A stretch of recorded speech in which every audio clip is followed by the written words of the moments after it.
Welcome back.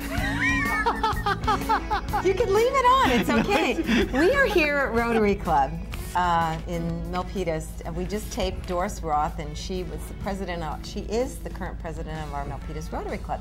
So that's kind of exciting news, Todd. What's going on with Milpitas Rotary? Yeah, it really is, and unrehearsed here as we are, I know that you're a Rotarian as well. Yes. What are some of the things that you've enjoyed about your experience with Rotary? I think for me personally, I'm self-employed, so I don't have like a company or a large group of people that I work with on a day-to-day basis. So for me, I get to come and have lunch and associate with another group of business professionals within our city, and I just find that to integrate well into my business and meeting other business. That's part of our four-way test is building better relationships and friendships and goodwill. And I think for me, that's part of the organization, what it offers. Well, I as well have made some wonderful friends through Rotary. We became friends. We have. We would not have known each other had it not been for the club. That's true. And there are a lot of other neat folks around town who are in business or who serve our community in various roles. And so it's a great way to get connected with Milpitas and the folks who are here who make this such a great place to live. And so you've got some information that is hot off the presses about what makes Milpitas schools a great my goodness. Did you? Feature of our community. Yeah, well, I'm a daily reader of the San Jose Mercury, and I tell you, they came out with an article Thursday, September 1st, that talks about how local schools performed. So this is hot off the press. So how do we look there? Oh my goodness, Todd, our Milpitas schools are off the chart. They have risen in the API, which is the measurement well, some use that as a measurement and guide for the success of the schools, but all of our schools in Milpitas are up. Even our local high school. Let me use an example here. We've got, I'll tell you which was interesting. One of maybe our lower producing schools, Joseph Weller, which is in the Sunny Hills area, has not historically done well. They rose 69 points in API. They went from 795 up to 864. That's dramatic. That is dramatic. I don't see any other schools in all of Santa Clara County, other areas that have that type of a rise in the school. And then, Senate School went up 10. You have Burnett School went up 27 points. Randall, another 12. So those are huge. Rancho Milpitas High went up 14 points. Our very own Milpitas High School rose by 15 points. We are now over 800. They were at 797, so they're into the 800 mark. Well, that 800, as I understand it, is a pretty key benchmark for schools. Especially for a high school in the Valley. So what does that mean for Valley Homes here, and particularly in Milpitas? One of the main issues that people select a community to live in and raise their family, buy a home, is the schools and how the schools are performing. Absolutely. This will translate, in my opinion, to higher property values. I say within the next year or two. We're going to see, as we track numbers, we're going to see a rise. I wouldn't be surprised, and my kids have all gone through Milpitas schools here, through the public school systems, and I've been nothing but impressed with the caliber and quality of teaching and instruction my kids have gotten, and it's reflected, in the test scores as well. And it's a great. Of course, you've had a wife that's been involved in the schools. Well, she's PTA president and all that. She's going to make sure that they do well, but beside that, you have preached very high praises for the schools. Absolutely, but the schools also encourage and they promote that sort of involvement of families as well, and that's all a part of what goes to making a quality education. It's not been a hands-off, it's been a partnership with the schools and our kids in helping to make sure that they've got the tools that they need to be the best they possibly can be. And so, I'm pleased to see the third-party corroboration of the quality of our schools, which is really what that API does. And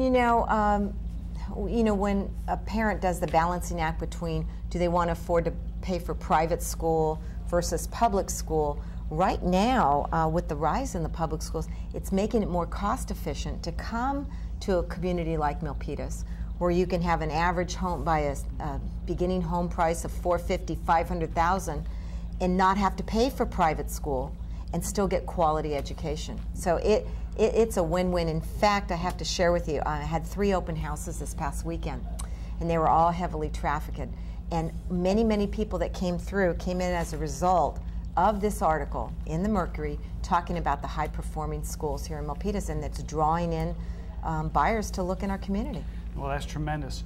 So the schools are helping our real estate market. Let's take a look at the numbers, because I know you've got those. Yeah, like I always do. Yep. Okay, I wouldn't want to leave you in the dark here. Single family today, pending, is 85. Active are 56, and closed in the last 6 months are 144. And of those, 67 are under 500,000. Let's look at a year ago. We had 81 pending, 95 active. So we are just about at a 50% lull in inventory, which is going to translate into a healthier market, higher pricing, and suppressing the prices to go up. 146 were closed in the last 6 months. Of that, 70 were under 500K. So again, the benchmark is beginning to move upwards. We're hoping. Townhomes, 47 pending, 23 active, 82 closed in the last 6 months. A year ago, 58 pending, 54 active, and 59 closed in the last 6 months. In fact, gave you a buyer today for a townhouse. That's correct. That I've had on the market for a while here in Milpitas. Believe it or not, Todd, I brought you the buyer, but I had 3 offers over it on the weekend, multiple offers. Well, Isn't that exciting for the townhome market? That is. It's nice to see some rebound in that. And you talk about buyers and it being a healthy market, and part of that I think is driven as well by the very attractive financing that's available right now. 60-year low. Is that correct? That's correct. We're looking now at 4%, no points for a 30-year fixed conforming loan. Just phenomenal. It's the lowest ever. Todd, what would it be? We're looking at average home price about 400. You did some analysis for me this past weekend for those 2 homes. Correct. What was it for a mortgage payment, starter? Oh goodness. Just roughly, what was it for $450,000 purchase? I think you had it around $1,800, Yeah, it was $1,800, $1,900. $1,900 a month, which is almost cheaper than renting. Well, it goodness. is. When you have your property taxes in there and the write-offs that you get. Exactly. It's really about a scratch in terms of what rent is versus being able to purchase. So, it's been ages since property penciled like that in terms of being able to purchase here in the Bay Area. So it's a great opportunity for folks to be able to enter the market. Absolutely. Totally agree. Anything else? Well, I'm just excited about the low rates. I'm busy as can be with refinances and also people who are looking to buy. Right. And it's great to hear that there's a lot of traffic at open houses. People are seeing the opportunity. The other thing we probably want to touch on is you and I have an event coming up. We did, in fact, passed out flyers here at the Rotary meeting today. October 12th, we have a investment seminar.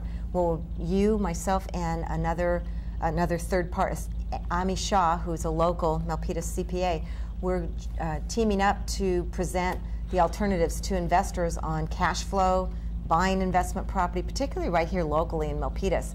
And it's October 12th. It'll be from 6 p.m. to 8 p.m. That's or 8 correct. At the Senior Center, which is right next to City Hall. I don't have the address off the top of my head. I do. Yes, I do. It's right here. The address is 40 North Milpitas Boulevard. And put up this flyer. You can register for this investment seminar, which is free, by logging on to www.investmilpitas.com. Right. And this really is geared towards the beginner investor. All right. So we're going to give some real-life examples about how the potential for real estate investment might work for people, be able to walk through those. You, I, and Ami all own investment properties here in Milpitas, so we have some real life examples of how that might work for folks. If you're interested, you ever thought about the potential of becoming a landlord or owning investment real estate, this might be a good entry point to begin that exploration. So we'll walk through that, some of the key things for folks to look at and to learn about investment real estate. So we're excited about that. We are very excited, working very hard to put that together. So check out investmilpitas.com if you're interested. Go on there, register. The event's free, and we'll look forward to seeing you there. Super. All right. Anything Well, else? who do we have next coming up? We've who knows where we're going to pop up? Maybe in your bedroom somewhere. I don't know. Elrin's laughing. I don't know where we're going to pop up on TV. You know, with the TVs it will be on TV. You know, and we will. You never know. Channel 26. You can see us Monday, Wednesday, and Friday, 6:30 p.m. Saturday and Sunday at 9 a.m. We need to get better script writers. We have had so much fun. Thank you so much for watching Valley Homes on TV. Debbie Giordano. Todd Flesner. And we will see you next time. Thank you very much for watching.